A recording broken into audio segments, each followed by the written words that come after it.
안녕하세요. 반갑습니다. 오늘 참 좋은 날입니다. 하나님께서 저와 여러분의 가정에 준비하신 은혜와 평강이 넘쳐나기를 예수님의 이름으로 축원합니다. 열왕기하 16장 1절로 9절에 있는 말씀을 중심으로 우리에게 위기가 닥쳐왔을 때라는 제목으로 말씀을 나누고자 원합니다. 위기가 우리에게 닥쳐오는 것은 우리가 바라는 바가 아닙니다. 그런데 우리의 인생 속에 위기가 닥쳐왔습니다. 여러분들은 이 위기를 어떻게 이해하시고 대처하시겠습니까? 대개 보면 일반적 사회 기준에 따르면 위기는 오게 되어 있습니다. 예를 들면 코로나 팬데믹 19가 우리에게 닥쳐왔습니다. 그러나 이것은 이미 예상되었다고 의학자들은 얘기합니다. 결국은 우리들의 삶에 주기적인 어떤 질병의 문제가 다가오거나 국가적인 위기의 문제가 다가옵니다. 전쟁이라든지 우크라이나를 보면 그런 부분이 있죠. 그래서 우리는 위기가 우리에게 다가왔을 때 또는 우리는 원치 않는 참사들, 힘든 부분들이 우리에게 다가오게 됩니다. 사실 이 대한민국에는, 아니 이 우주 땅에, 이 지구 땅에 하나님 앞에서 모든 인간이 행복하고 즐거웠으면 좋겠습니다. 하나님도 그렇게 바라실 것입니다. 그런데 우리에게 위기가 다가옵니다. 그러면 이 위기가 우리에게 다가왔다는 것은 하나님도 불편하다라는 생각을 해보시진 않았습니까? 하나님도 대단히 불편합니다. 왜냐? 자신의 형상과 모양을 따라 만든 인간들이 하나님을 사랑하고 이웃을 사랑하는 아주 순행적인 차원에서 아름다운 모습을 가지고 간다면 얼마나 좋겠습니까? 그러나 그게 되지 않았을 때 하나님은 약속을 따라서 사무엘하 7장에 기록된 대로 인생 막대기와 채찍이란 이름으로 자신과 언약을 맺은 선민에게 하나님은 징계를 가하겠다라고 말합니다. 달리 말하면 그 징계는 곧 우리에게 위기라는 것입니다. 그것이 우리의 어떤 원인과 결과로 말미암아 주어졌던 주어지지 않았던 우리의 환경과 여건에 변수로 다가오게 되죠. 그걸 우리는 위기라고 말하고 있습니다. 그런데 하나님 나라에서 보면 그것은 죄의 문제라고 말합니다. 죄의 문제라고 했을 때는 많은 사람들이 거부하기도 합니다. 단지 위기다라고 말하며 위기는 기회니까 잘 극복하면 되는 거야. 시간은 지나가고 또 지나가는 거야. 견디기만 하면 돼 라고 말하면서 이 심각성을 깨닫지를 못하고 있다는데 문제가 있습니다. 깨닫지를 못한다는 것입니다. 깨닫지 못하면 멸망하는 짐승과 같다고 성경은 표현하는 것 같이 우리가 위기가 다가왔을 때 이 위기는 어디서부터 왔느냐를 먼저 생각해 봐야 됩니다. 그러니까 통합적으로 보면 우리들의 삶의 환경에 원하지 않는 위기가 다가왔을 때는 그냥 온 것이 아니라 죄의 값에 왔다라는 사실을 먼저 생각을 해 주셔야 됩니다. 이런 것을 생각하지 아니하고 위기가 왔어. 그 위기는 뭔데? 그럼 그 길을 어떻게 극복할 건데? 전문가들 다 모여봐. 조언 딱 받아가지고 통합적으로 그렇게 해서 그러면 극복하면 되겠구나 라고 해서 문제를 해결해가는 것이 역대 모든 왕조들의 표현이었습니다. 근데 성경은 그걸 얘기하지 않아요. 물론 그것은 합리적이고 이 땅을 살아가는 사람들에게 대단히 중요한 것입니다. 역대 지략에 다 기록되지 않았느냐라고 말하면서 역사의 산물로서 인간이 어떤 결과물을 가져왔다고 하는 그 내용들은 다 기록됐다는 것입니다. 성경은 역대 지략에 기록된 이 내용을 역사를 얘기하려고 하는 것이라 역사 속에 나타난 하나님의 계획이 어떠한 것인가를 알려주려고 한다는 것입니다.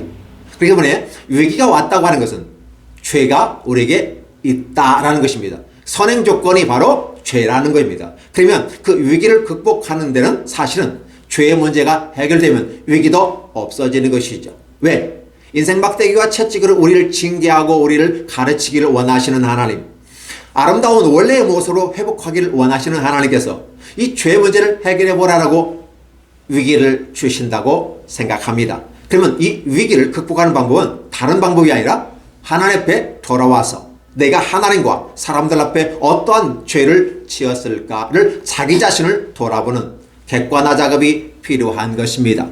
그렇죠? 자기를 객관화하는 작업, 3자의 관점에서 바라보는 작업, 슈퍼바이저의 관점에서 바라보는 이런 시각이 저와 여러분에게 있어야 됩니다. 우리는 그러한 것이 여태 없었습니다. 그러니까 내가 내 자신을 객관화, 3자화 하지 이런 능력이 없기 때문에 나 때는 말이야 하고 나 때는 말이야라는 말이 유행하게 되고 우리는 그들을 꼰대라고 말합니다. 그러면 그 사람이 꼰대인지 아닌지는 어떻게 알 수 있을까요? 자기를 객관화하지 않는 사람은 그렇게 말하면서도 나 때는 말이야 말하면서도 뭐라고 합니까? 나는 꼰대 아니야 라고 말합니다. 자기 자신을 돌이켜보지 못하는 사람의 결과입니다. 그러니까 객관화 3자의 관점에서 자기를 바라보지 못하니까 꼰대인데도 꼰대인 줄을 모르는 것, 자기를 인식하지 못하는 것, 이것이 우리의 문제라는 사실입니다. 이러한 작금의 문제를 해결하기 위해서 학자들이 자기 말합니다. 객관화시켜보라. 너 자신을 객관화시켜봐라. 거울 앞에 서 있는 너의 모습을 보고 하나님 말씀 앞에서 너의 영혼의 상태를 바라봐라 라고 얘기합니다. 그래서 우리 자신을 객관화, 우리가 TV를 보면서 영화를 바라보면서 저 사람의 인생은 이래서 안 됐어, 저래서 안 됐어, 우리는 3자적 관점을 가지고 바라봅니다. 그런데 자기 자신의 삶의 인생의 드라마에서, 내 인생의 영화에서 나를 객관화시켜 볼 수는 없더라는 사실입니다. 그러다 보니까 오해를 하게 되고 잘못된 선택을 하게 되는 악순환이 전철됩니다. 이러한 모습들을 성경은 계속해서 외치고 있는 것이죠. 위기가 다가왔습니까? 위기는 기회입니까? 맞습니다. 위기는 곧 기회라고 우리는 말하지만 그러나 위기가 기회일 수 있다고 하는 것은 위기가 왜 왔는지를 원인을 파악하고 난 다음에 처리하게 될 때 기회가 되는 것입니다. 만약에 원인을 제대로 진단하지 못한다면 결과는 삼천포로 빠지게 되는 것 아니겠습니까? 이건 저와 여러분 어린아이도 다 아는 내용일 겁니다. 뻔히 알고 일반적으로 아는 얘기인데도 불구하고 그렇게 하지 못한 사람들이 있더라는 것입니다. 오늘 성경 본문에 아하스라는 사람이 나옵니다. 선왕이었던 요담의 아름다운 모습과 같지 않았다라는 것입니다. 아하스가 왕이 될 때의 나이가 20세입니다. 예루살렘에서 16년간을 다스렸습니다. 그의 조상 다윗과 같지 아니하여 그의 하나님 여호와 보시기에, 여호와께서 보시기 하는 그의 눈앞에서라는 영어의 표현이 있습니다. 정직히 행하지 아니하였다. 이 표현은 하나님의 마음에 불편함이 있었다라고 하는 것이고, 그럼 구체적으로 어떤 불편함이 있었을까? 여러 왕들은 일반적으로, 특별히 이스라엘의 여러 왕들은 그렇게 했습니다. 그래서 하나님께서 굉장히 불편해했어요. 그런데 이스라엘 왕이 아니라 남유다의 왕입니다. 아버지 아름다운 요담의 삶의 모습에 똑같이 정직히 행하였다라는 표현이 아니라 정직히 행하지 아니하였다라는 표현을 쓰면서 그러면 구체적으로 어느 정도인가 라고 합니다. 이스라엘 여러 왕들이 악한 길을 걸었습니다. 그런데 그러한 길 그대로 답습했습니다. 남유다 왕이 남유다 전통을 따라가야 되는데 북이스라엘 전통을 따라간다? 뭔가 좀 이상하지 않습니까? 우리는 이러한 것을 수용할 수 없다라고 말합니다. 하나님도 수용하지 않습니다. 또 여호와께서 이스라엘 자손 앞에서 쫓아내신 이방 사람의 가증한 일을 따라 자기 아들을 불 가운데로 지나가게 하였다라는 말입니다. 이 무슨 소리입니까?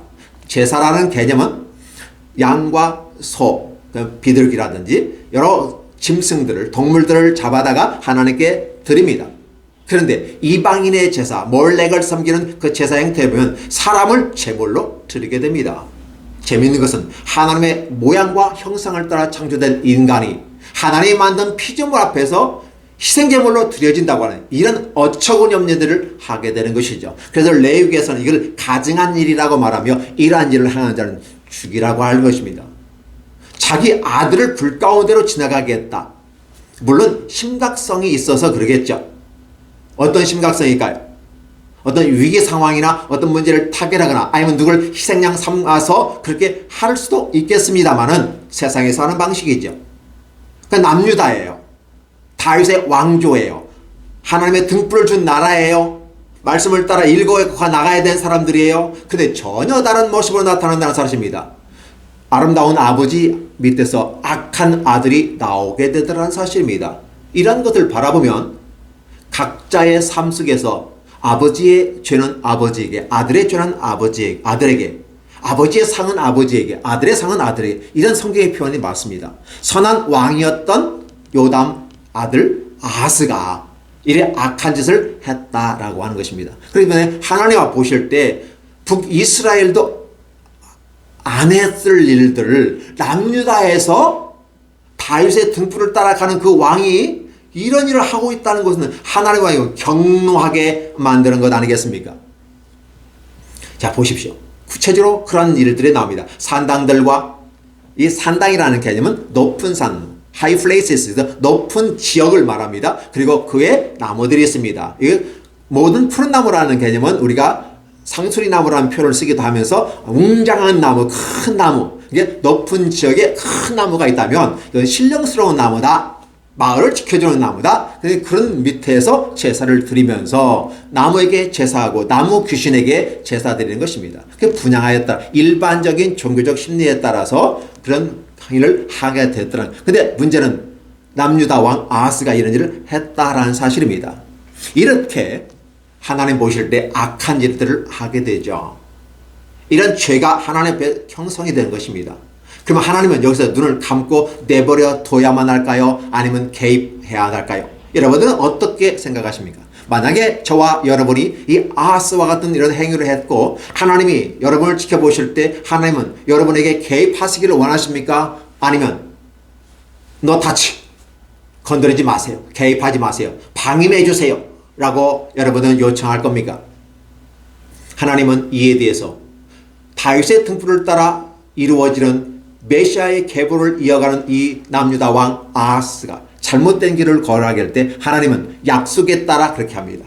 네가 잘 가면 내가 너에게 엄청난 복을 줄 거지만 네가 잘못하면 인생 막대기와 채찍으로 라는 표현을 문학적 표현을 쓰면서 결국은 국가는 국가로 개인은 개인이나 단체로 또는 국가로 너를 힘들게 하고 위기가 너에게 다가올 거야 라고 하나님은 얘기해 주셨습니다. 그러니까 하나님께서 인생 막대기와 채찍이라는 개념은 바로 목동이 양을 칠 때 가지고 하는 두 가지가 있는데 때로 양을 아름답게 이끌어가는 지팡이가 있고 적과 다른 짐승들과 싸우거나 내가 어떤 목적을 가지고 내 양을 지키기 위해서는 막대기가 필요합니다. 그러니까 이 두 가지 도구인데 이 두 가지 도구를 하나님이 쓰시겠다는 것입니다. 인생 막대기와 채찍이라는 그래서 좀 큰 의미로 쓰면서 국가도 동원해서 쓰겠다는 사실입니다. 남유다 아하스가 이렇게 악한 일을 하는 거죠. 우리는 그 아하스의 죄를 종교적 죄라고 얘기하는 겁니다. 종교적 죄인데 문제는 자기 아들을 불 가운데 갈 정도로 심각성이 나타나는 거죠. 그럼 하나님이 불쾌하니까 당연히 기침하지 않겠습니까? 기침하는 것이 이제 천지가 진동하는 것입니다. 하나님께서 재치기 한번 하셔도 천지가 진동합니다. 어떻게 진동할까요? 그때 아람의 왕 르신 이렇게 표현합니다.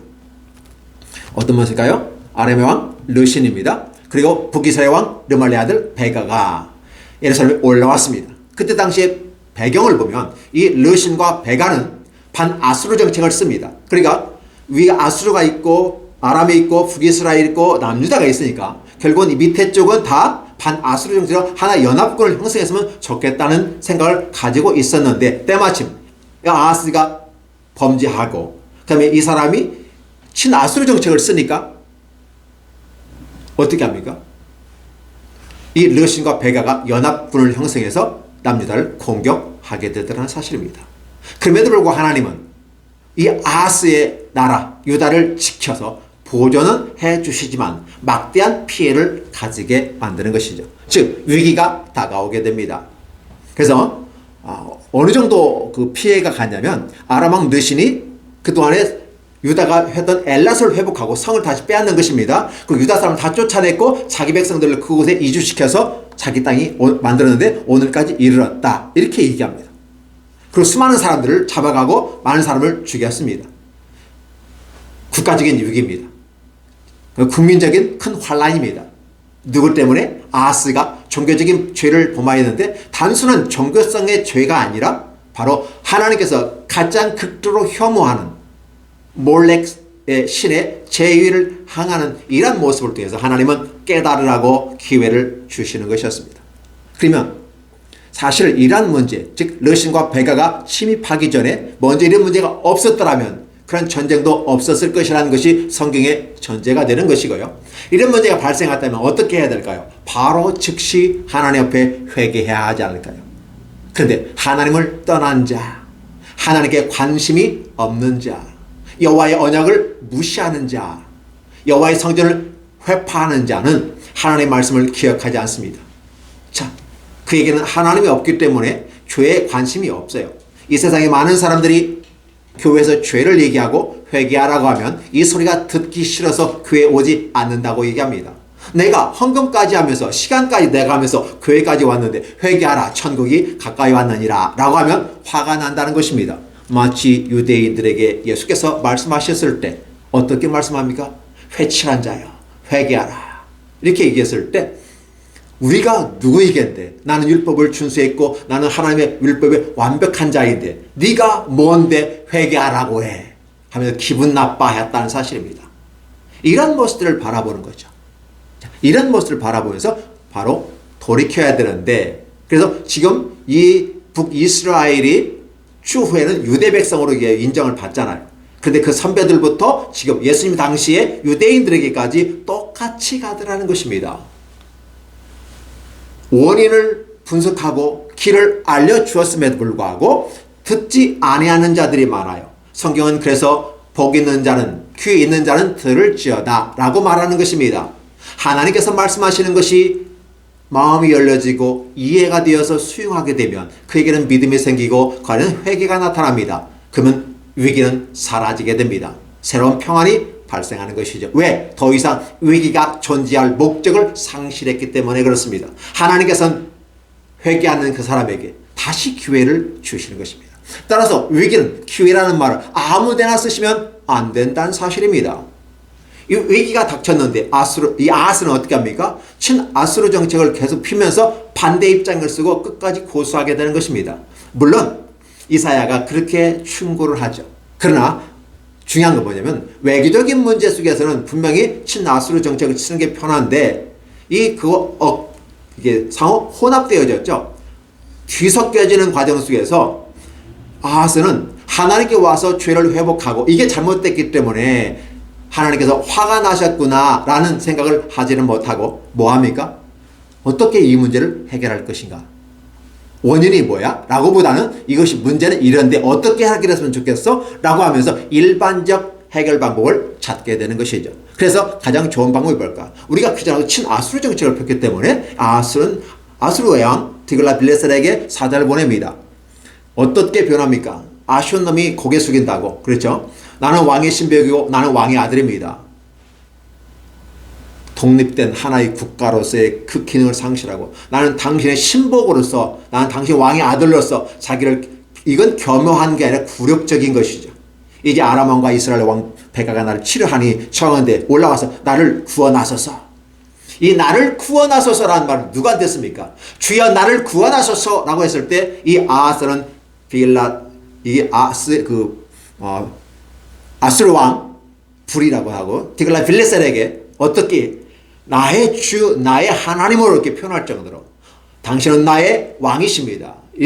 나는 당신의 아들이고 당신의 봉주입니다. 신하입니다. 이런 표현을 쓰면서 달리 말하면 당신이 하나님입니다. 이렇게 표현을 쓰게 되는 것이죠.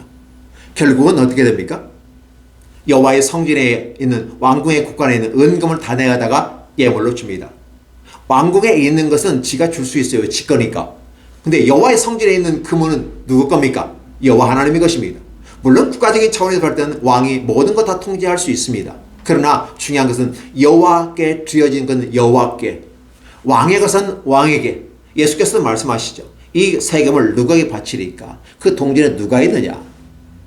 가이사입니다. 그러면 가이사의 것은 가이사에게, 하나님의 것은 하나님에게. 그런데 이 왕은 어떻습니까? 이 위기를 타개하기 위해서 여호와의 성전에 있는 은금까지 자기 것을 드리는 건 괜찮아요. 남의 것까지 뺏어서 드리는 이러한 모습들을 성경에 보여줍니다. 여호와의 성전과 왕궁 국간에 은금을 내어다가 보내었다. 당연히 아수르 왕은 거저 먹는 거 아니에요. 뻥 먹고 알 먹는 거죠. 왜? 받았으니까 좋고 그 다음에 내가 아람을 칠 수 있는 명분을 얻었잖아요. 동맹국가로서 내가 전쟁에 참여할 명분을 얻게 되기 때문에 아수르 왕은 그 청을 받아들여서 다마스커스를 점령해버립니다. 그리고 그 백성을 사와키르로 옮겼고 르신을 죽였다라는 것입니다. 그러니까 아수르 왕은 네가 나를 구원해서 내게 받기 때문에 나는 그렇게 요청하는 자에게 책임지고 해주겠어. 네가 또 보물도 보내었으니까 라고 하는 부분이죠. 그러나 오늘 성경에서 하나님은 그렇게 말합니다. 너를 구원할 자가 아무도 없더냐. 하나님이 계시다. 이스라엘은 여호와 하나님이 유일하신 하나님이고 전쟁의 신 하나님이 계신데 너는 그 하나님을 찾지 아니하고 아수르 왕 빌라셋을 해서 그 아수르 왕을 찾았기 때문에, 여호와 대신 그 왕을 찾았기 때문에 하나님은 화가 난다는 사실입니다. 근데 하나님께서 이렇게 악하게 항했음에도 불구하고 남유다는 망하게 하지 아니하고 바로 아람 왕 르신을 죽여버리는 모습 속에서 마무리합니다. 마무리됐지만 결국은 이스라엘은 큰 타격을 얻었습니다. 엘랏을 빼앗겼죠. 네 백성 다 쫓겨왔죠. 수많은 사람이 죽었죠. 많은 내가 가진 모든 재정적인 것을 다 받기 때문에 빈털터리가 돼버립니다. 왕위는 이어갈는지 몰라도 비참한 모습이 되는 것이죠. 과연 위기가 기회입니까? 위기가 기회가 되려면 정확한 원인 분석이 있어야 되는데 그 원인 분석이 하나님의 죄라고 하는 부분입니다. 인간에 다가오는 모든 문제가, 에덴 동산에서 쫓겨난 인간의 모든 부분은 결국 죄의 문제입니다. 그래서 그걸 원죄라고 말하는 것이고, 또 우리의 자범죄가 있습니다. 원죄는 하나님과의 관계 속에서 해결돼야 됩니다. 그래서 메시아 예수 그리스도께서 십자가의 죽으심으로 모든 걸 다 이루었다라고 하며 구원의 길을 열어주셨습니다. 그럼에도 불구하고 우리들에겐 일상의 삶 속에서 자범죄라는 게 있어요. 그러면 그런 것들은 그날 회개하면서 간다면 우리의 죄 문제가 해결되지 않을까요? 그리고 나서 하나님께 우리의 간구하는 걸 아뢰을 때 하나님 우리 길을 열어주지 않을까요? 그런데 인간들은 그렇게 하지 않습니다. 자의적 해석을 한다라고 해석해 볼 수 있습니다. 나의 유익을 위해서, 나의 목적을 위해서, 그렇죠, 하나님께 돌아가지 아니에요. 근데 그것을 우리는 완악해졌다, 교만해졌다, 그걸 우상숭배했다라는 거예요. 그러한 사람들의 마음속에 여호와가 없으므로 그 빈자리가 뭘로 채워진다? 세상의 명예, 영광, 돈, 권력, 쾌락, 이런 것들이 채워지게 되죠. 그러면 명예가 채워져서 행복할 수 있습니까? 예, 행복할 수 있습니다. 오래가지 않습니다. 쾌락으로 채워질 수 있습니다. 즐겁습니다. 그러나 그 쾌락은 잠시뿐이죠. 또 여러 가지 재산 같은 것도 마찬가지죠. 그러면 사실 이런 명예, 쾌락, 재산, 이 모든 것은 하나님이 주신 겁니다. 이것 자체가 우상이 아니에요. 원래는 아닙니다. 그런데 그것을 사용하는 인간이 하나님의 그 자리에 올려놓았을 때 그것은 가증한 것이 되고 멸망에 가증한 것이 되는 것이죠. 그건 그때 우상이 되는 것이고 하나님은 회파해버리는 것입니다. 사실 그것도 다 피조물입니다. 근데 인간이 그렇게 올려놓기 때문에 문제가 심각해지는 것입니다. 우리는 이것을 아셔야 돼요. 이 땅에 있는 모든 만물은 다 주께서 지으신 것입니다. 우리조차도 하나님의 형상을 따라 지어졌습니다. 그런데 우리가, 사람이, 단체가 성경 위에 하나님의 자리에 앉는다면 그것은 우상이고 적그리스도인 것입니다. 한 사람이 하나님보다 높다고 말하면 적그리스도입니다. 어떤 단체가, 어떤 모임이 하나님 성경보다 위에 있으면 그게 적그리스도입니다. 성경의 권위보다 위에 있다고 말하는 것은 잘못된 것입니다. 그럼에도 불구하고 많은 사람들은 아무 문제 삼지 않아요. 가스라이팅처럼 관습적으로 문제 삼지 않아요. 그러나 유일하신 하나님 앞에 모든 건 다 밑에 있어야만 합니다. 그런데 그렇지 않았다. 오늘 남유다 왕 아수르가, 남유다 왕 아수르 왕 아하스가 아수르 왕에게 이런 모습은 굴욕적인 모습을 하면서도 나아갈 때 하나님은 굉장히 불쾌했다.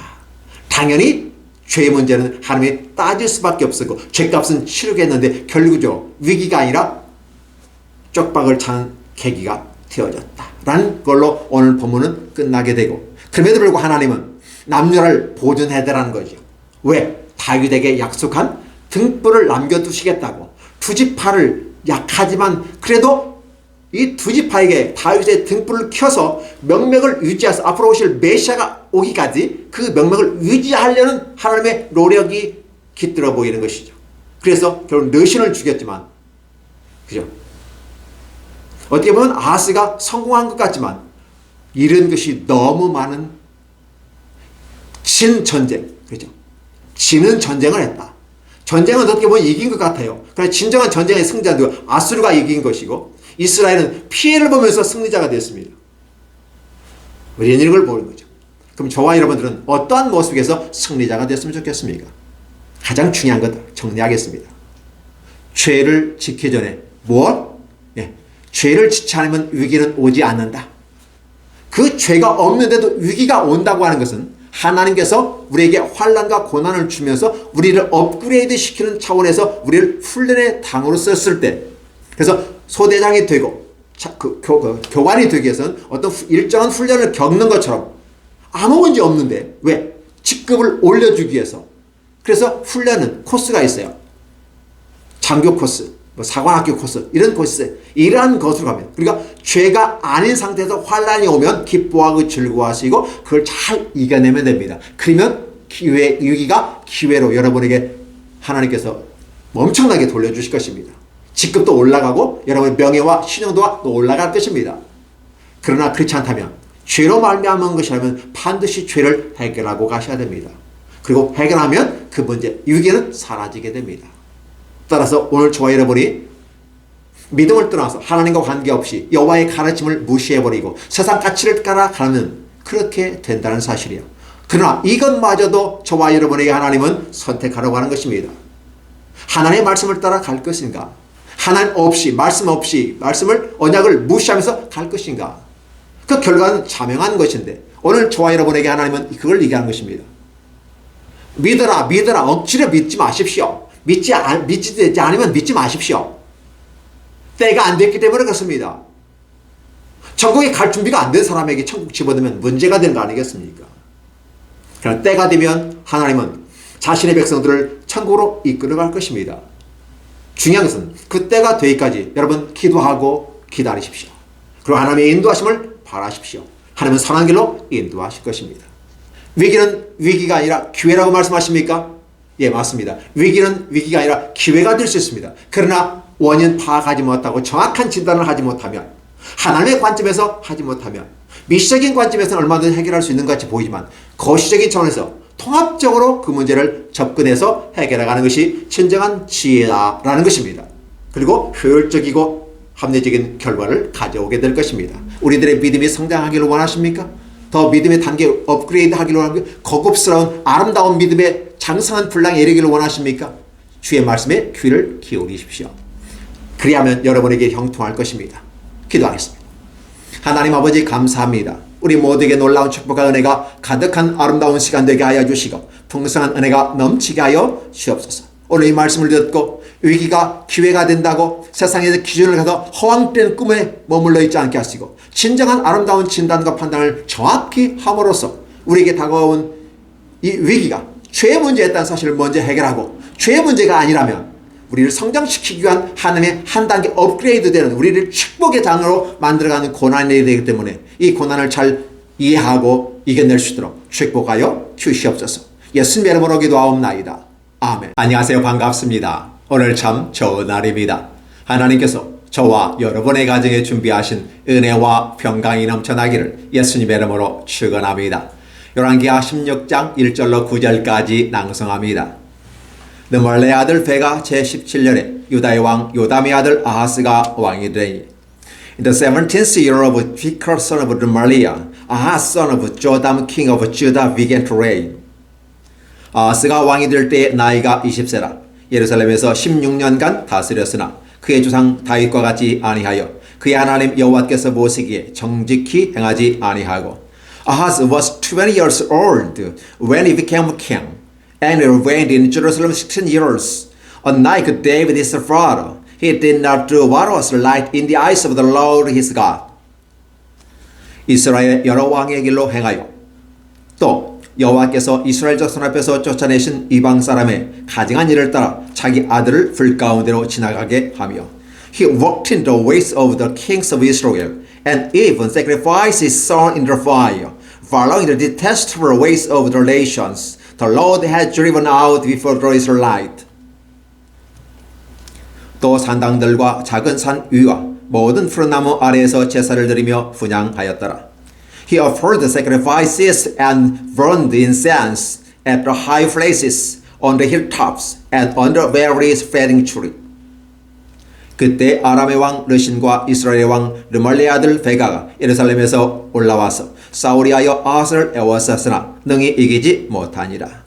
Then Rezin king of Aram and Pekah son of Remaliah king of Israel marched up to fight against Jerusalem and besieged Ahaz, but they could not overpower him. 당시 아람의 왕 르신이 엘랏을 회복하여 아람에 돌리고 유다 사람을 엘랏에서 쫓아내었고 아람 사람이 엘랏에 이르러 거기 거주하여 오늘까지 이르렀더라. At the time, Rezin king of Aram recovered Elat for Aram by driving out the men of Judah. It might even moved into Elat, and he lived there to this day. 아하스가 아수르의 왕 디글랏빌레셀에게 사자를 보내어 이르되 나는 왕의 신복이요 왕의 아들이라. 이제 아람 왕과 이스라엘 왕이 나를 치니 청하건대 올라와서 그 손에서 나를 구원하소서 하고 Ahaz sent messengers to say to Tiglath-Pileser king of Assyria, I am your servant and vessel. Come up and save me out of the hands of king of Aram and of the king of Israel, who are attacking me. 아하스가 여호와의 성전과 왕궁 곳간에 있는 은금을 내어다가 아수르 왕에게 예물로 보냈더니 And Ahaz took the silver and gold found in the temple of the Lord and in the treasures of the royal palace and sent it as a gift to the king of Assyria. 아수르 왕이 그 청을 듣고 올라와서 다메섹을 쳐서 점령하여 그 백성을 사로잡아 기르러 옮기고 또 르신을 죽였더라. The king of Assyria complied by attacking Damascus and capturing it. He defrauded its inhabitants together and put Rezin to death. 열왕기하 16장 1절로 9절입니다. 2 Kings chapter 16 verses 1 through 9. Thank you.